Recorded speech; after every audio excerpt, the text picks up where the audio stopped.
បញ្យលអត្ថន័យពីអង់គ្លេស pathetic ជាភាសាខ្មែរ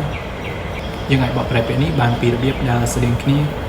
ចំពោះន័យទី1របស់វាបើសិនជាយើងនិយាយថាអ្វីមួយឬក៏នរណាម្នាក់គឺ pathetic នោះយើងចង់មានន័យថាម្នាក់នោះឬក៏របស់នោះគឺគួរឲ្យអាណិតអាសូរគួរឲ្យ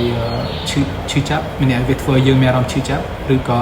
ចង់ផ្ដល់មេត្តាធម៌ទៅលើគេឬរបស់នោះឧទាហរណ៍ The orphan story was truly pathetic មានន័យថារឿងរបស់ក្មេងកំព្រានោះគឺពិតជាគួរឲ្យអាណិតអាសូរចំពោះន័យទី2របស់វាវិញបើសិនជាយើងនិយាយថាអ្វីមួយឬក៏នរណាម្នាក់គឺ pathetic នោះយើងចង់មានន័យថារបស់នោះឬក៏មនុស្សម្នាក់នោះគឺអាក្រក់ឬក៏ខ្សោយឬក៏គួរឲ្យសើចចំអកដោយសារអ្វីដែលគេធ្វើឬក៏របស់នោះវាបង្ហាញពីភាពភាពដែលគួរឲ្យអស់សំណើចគួរឲ្យសើចចំអកលើឧទាហរណ៍ He actually cried when his girlfriend asked for a breakup He's so pathetic មានន័យថាគាត់បានយកពេលមិត្តស្រីរបស់គាត់បានសុំគាត់បែកគ្នាគាត់គឺពិតជាគួរឲ្យអស់សំណើចឬក៏គួរឲ្យសើចចំអកលើដោយសារអ្វីគាត់ធ្វើគឺអន់ឬក៏គួរឲ្យជ្រិញឬក៏រឿងដែលគាត់មិនគួរធ្វើដែលអន់ខ្លាំង